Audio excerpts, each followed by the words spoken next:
Okay, Rabbi say one Chalam Chesed and Aleph. We'll start from the two dots on the bottom here. Sha'al pasu oimer moitzi lechem min ha'oretz. Says in the Mishnah that the bracha on bread is a moitzi, and that we say Torah Rabbanan. Ma oimer hamoitzi lechem min ha'oretz. The correct bracha to make on bread is ha moitzi lechem min ha'oretz. The Chavi oimer moitzi lechem min ha'oretz. So we'll see what is the difference. Omer Rava, b'moitzi kuli amuloi pligid apik mashma. So everyone agrees that the moitzi lechem min ha'oretz is correct. It means that it's past tense, that takes out, that has taken out. We say that we praise Hashem that He has brought the bread from the ha'oretz apik. Mashma kel mitzim Mitzrayim, took them out of Mitzrayim. Pligid b'hamoitzi, hamoitzi also can be mashma, can connote the apik. See, and therefore is also an acceptable nusach of the bracha on Lam Chesed and Aleph towards the bottom. But the Chemisav HaMoitzi is dimapik, that will take us out, is future tense, which would be incorrect usage for the bracha. How do I know it's future? Shnema, because it's a promise made in the Torah. HaMoitzi eschem, Hashem will take you out mitachas sivos Mitzrayim. And Rabbanan is saying, no, that's not the correct interpretation of the passage. The correct interpretation is Rabbanan ahu hachigama. Hashem says, "Can avina, when I will take you out, so I'll do something that you'll know that I am the one who has taken you out." That's what it means. That I am the one that took you out. That's right. Even though he's saying it before, he's referring to what you're going to say, what we're going to say afterwards. The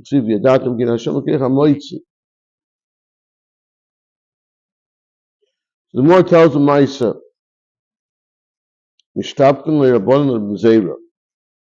Rabbanan were praising to Reb Zera, they were telling Reb Zera as Bar Zvid, Achva Dovshim Bar Zvid, the brother of Reb Zvid.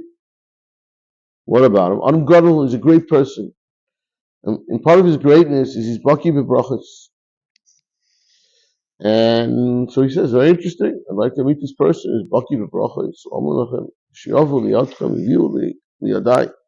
So that, you should bring him to me. In fact, after he brought him over and they're having a meal, and after they rifta, he made a bracha. So let's hear his baki b'bracha. So how does he make the bracha? What does he say? Hashem moitzi lechem ha'oretz. So he says, what? Now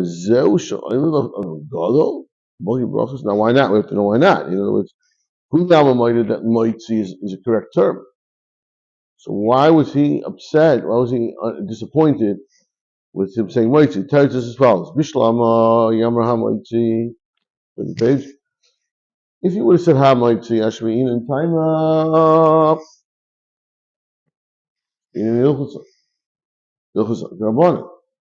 so HaMoitzi would teach me a lot of things. It would teach me the correct interpretation of pasuk. It would teach me the halachos Rabbanan. So I would have gained a lot if you would have said HaMoitzi. El Da'omer Moitzi Ma'ikamash B'Llah. What are you teaching me? Why did you do it? But he said, listen, I got to be safe. I want to first be safe.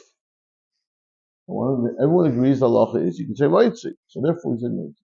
What we say halacha is ha moitzi. We say as we do ha moitzi lechem min ha'oretz. Tells me abundant and apik mashma that it's tested. Zok the Gemara weiter. Rabbi say we're now up to Yerakis. It says in the Mishnah that on Yerakis you make a very priyadama on vegetables. Now, just to give what's going on, the Mishnah is going to, the flow of the Mishnah was, the beginning of the parak, in Chatzer Strauss, was, it said, Priya Eitz, Yilon, and then it said, Persa Oretz, except for Pas. Pas, Roy, Moitzi.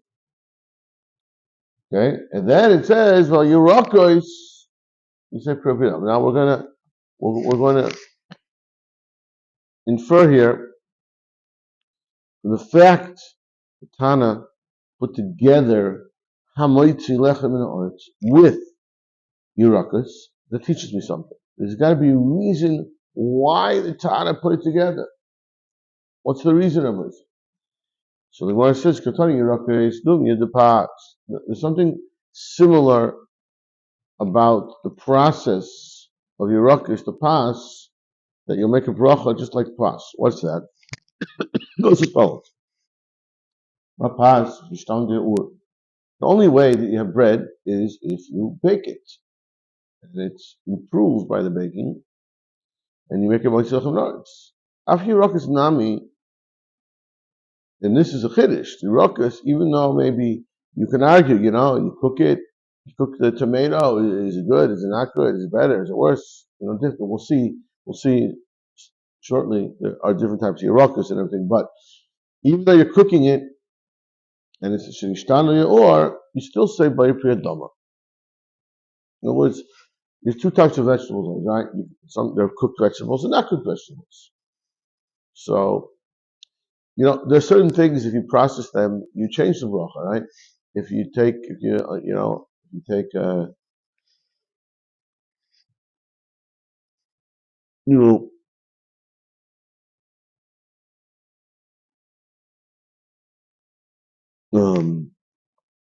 cereal, right? You take the corn and grind it up in this. So what bracha you make? Charcoal, right? Depends, but if you turn to flour, so you process it and you cooked it, you've changed it. When you reprocess a food and make something new out of it, we find it, and you lower the status, so that changes the bracha. Charcoal. But here we're teaching that even though you took this the squash. Well, that's an example. Let's say whatever you took the we'll see that you took the carrot and you cooked it. It was a carrot, and now you made it into a tzimmis, whatever carrot dish. So you process it. It still will retain its original identity and original bracha. That's what we're saying here, and we'll see. It's going to vary a little bit on maybe different vegetables, different opinions. Let's see. Omer of Noi, Shmei Dabai. That's what it means to say. Yeah, that's what we say. Okay. Doris is Shum Beit. Okay, pay attention. There are three different names. Okay, the priest says Shum Rabbeinu, Umanu Rav. And there's a priest that is saying over from the Rebbe, who's the Rebbe's Rav. And he says follow. Rav says that Shlach is walking on the Rebbe, just like he said. It's exactly as we said a moment ago. That is what we learned from the Mishnah. That Shlachos are cooked vegetables. It's a dish of cooked vegetables. Vegetables that are really cooked. They get really, soft and maybe even a little liquidy. That's shlokas. But even though they're shlokas, you can completely process the vegetables. That's what they do. And we'll say no, but there's really machlokes. And the other minutes, it's seemingly machlokes. We'll see in a minute. The third minutes, so the great Rabbanim that came from Eretz Yisrael to Bava. Manu who's that? Ula v'shveit v'yichim. That is what we call Ula. The great Rav came from Eretz Yisrael. And he's quoting Rav Yechon in Eretz Yisrael. The Ula says, Omar, the opposite. No, sorry, you took this carrot and you cooked it so it got soft, and it's a whole different thing. Loses its nutrients, tastes different. The shlopping on the shakal means what? Now we're going to see. Hold on, we have to see. It's a whole discussion. Vani Omer, closer. Now Rashi explains here. what he's saying, what now comes along with Chizda says, I'm going to reconcile these two opinions and not necessarily disagree. We'll explain as follows. Amud HaYomi, if it started off both Priyadama, Shokos Shakal Nivra, we'll see what that means in a minute. In other words, means it was perfectly 100% edible as what is, good carrot. And then you cook it, then maybe Shakal Nivra. Shakal Nivra. But now, if it's not really edible, right? For example, let's say potato. You're not eating a raw potato. Well, probably we'll make a double on a raw potato. It's not edible. So if it started off shakol and then you made mashed potatoes. So then you make a double. Shakol is a double. So the Gemara explains that. What does that mean exactly? I understand the second case, shakol is dama. But we don't. By the way, potatoes are a new invention, so we're not going to talk about potatoes. But the shkach is like the karva, the silk, and the karva. Very similar types of foods. Cabbage. With cabbage, even though on our world maybe we do it, there is such a thing as raw cabbage eating, but cabbage is not really made so much to eat raw. It doesn't really digest. It's raw. Silka are beets, which again, you can't really eat beets raw. It's not really possible. Again, completely impossible. It's still better than a potato maybe, but it's not really. They make you cooked. And kara is also like a gourd, pumpkin, which also, you can't really eat it raw. It's always cooked. Soup, pumpkin pie, whatever it is. But everyone's a pumpkin is always served cooked. So that I understand. That's why. When you cook it, it becomes a dama. That makes a lot of sense. Now, kosher is close to a dama. Now, how do you have that? What's that? What would be an example of that? The answer is, I'll tell you. Now, this is interesting. The tumi v'karatu. An example would be garlic. Tumi is shum. Shumi and karti is leek. These are things that are soft enough. You could eat them. Maybe not. I don't know why that's the best example exactly, but you could eat them. But so therefore, when you cook them and they're kind of dissolving, they kind of also like dissolve when you cook. They really change a lot. So there you change the bracha. Okay, that's one opinion. Now we're going to see a different opinion. Darsh of Nachman Shemamenu, one is Shmuel. And here he's quoting Shmuel. Shlakish Amrochan Lemba Piyadama. Shlakish, he says this is a straight up rule. You make a Bayit Piyadama, even things which maybe were edible, if you cook them, you make a Bayit Piyadama because they're still edible, they're still good. Vegetables are made to be cooked. No reason to cook. Reason why it loses its identity. I'm also going to quote Ula. Forget Ula says straight up. No, you're always changing it. Now he doesn't differentiate either. It's not really differentiated. You always make a shahakol if it's fully cooked. If it's really cooked, it's like a soup. It's cooked, you make shahakol. So that's two shitas. Again, this is Rav Nachman speaking. This is Rav Nachman speaking. And my opinion is machlokes shnuya. It really depends on which Tanya pascha. The Tanya, I'll show you a similar machlokes in another case. The Tanya. What's the halacha in hilchos matzah?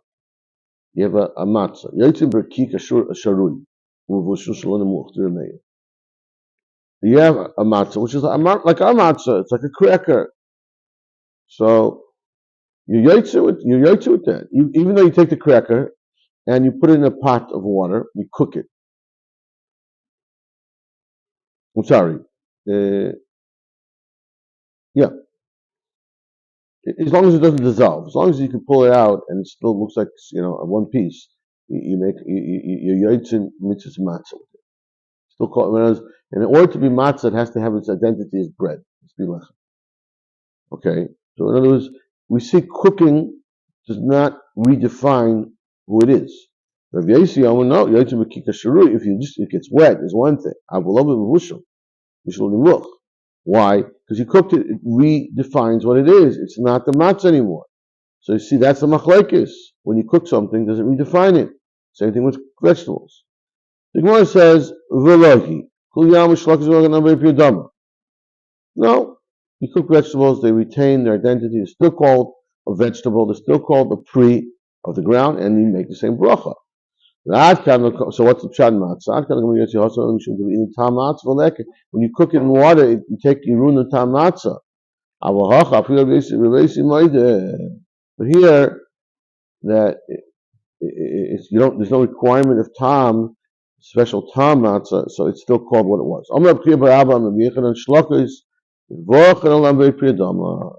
So we say no, shlokas, that's what we were paskin, that we do make a bar priyadama. Shlokas, that is a natural thing to cook there, that's what we learned out from the Mishnah, that shlokas, you make a bar priyadama.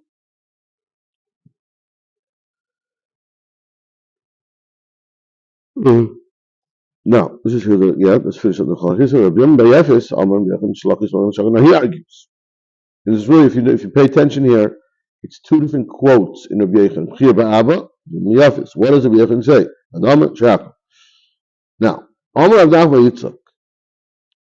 So Rav Nachman Yitzchak says, now I see from this chalak is that Kava Ula. Ula was mentioned before. Ula was saying Shahako.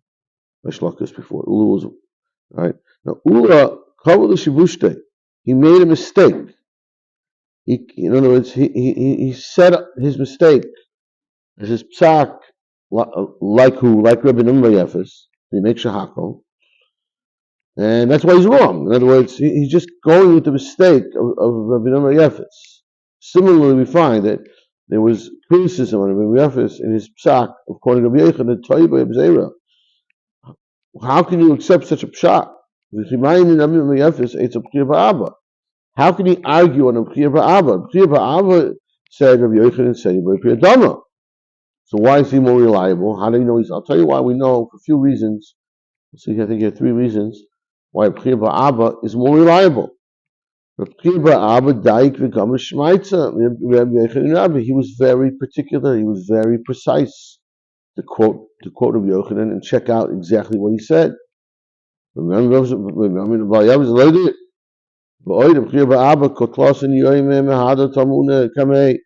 would review everything every 30 days. He would review the whole month. Rabbi Yechon Rabbi, over everything Rabbi Yechon said. The third thing, I'll tell you, Maisa Shahaya. There was a tamusa is a type of bean. The shalkile shevazimnin. It was being cooked 7 times.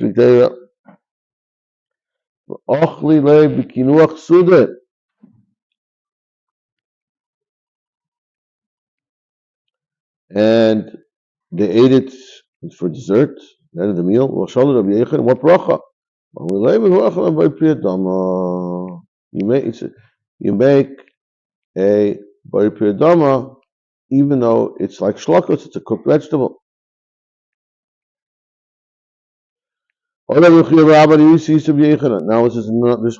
to quote one more psak here. So that's why it's relevant here. But it's not. It's a new halacha. Let's see it though. We'll see more lines. He ate zayis b'liach. He ate what we would call a pickled olive, pickled in salt. Right.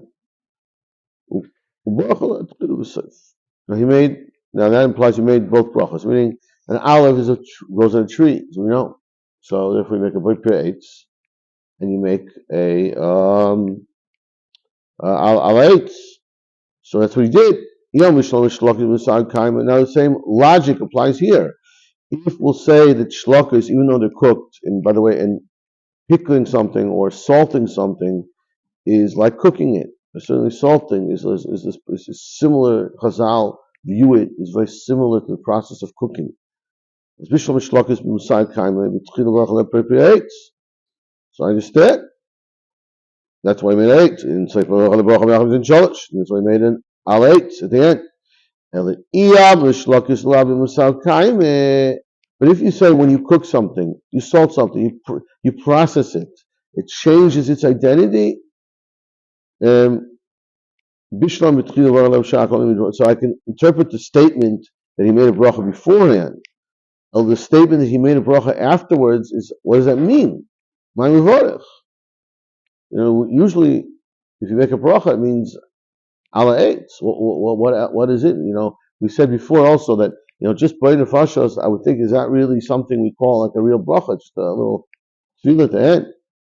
So the Gemara says no, not necessarily. Dilma, that's what it means. I mean that when he said the statement, he makes a bracha afterwards, he meant Bayrei nefoshes rabis v'chesroina.